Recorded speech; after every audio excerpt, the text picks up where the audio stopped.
The overall goal of this video is to demonstrate a protocol for investigating social cognition in infants or adults using dense array electroencephalography. This is accomplished by first preparing the experimental setup for data collection and preparing the hydrocell sensor net for application. Second, the hydrocell geodesic sensor net is applied and electrode impedances are measured. Next, baseline recordings are taken, and the experiment is implemented. The final step of the procedure is to analyze the data. Ultimately, results can be obtained that show distinct neural activity associated with social cognitive processes through analysis of scalp surface electrical activity with high temporal resolution.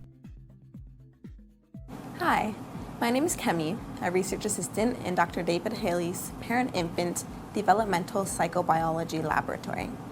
Today, Joanna and I will be demonstrating this study protocol. Hi, I'm Joanna. This method can be used to answer key questions in the field of developmental neuroscience, such as how the brain uses cognition to process social stimuli. The main advantage of this technique over existing brain imaging methods and over conventional EEG systems is the high temporal resolution, the improved spatial resolution, and the ease of application of the sensor net. Hi, I am David Haley. We use the EEG system to study brain activity in parents and infants during social and cognitive tasks.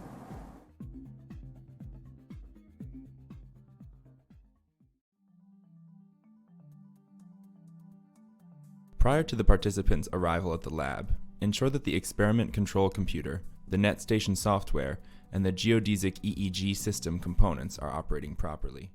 Also, be sure to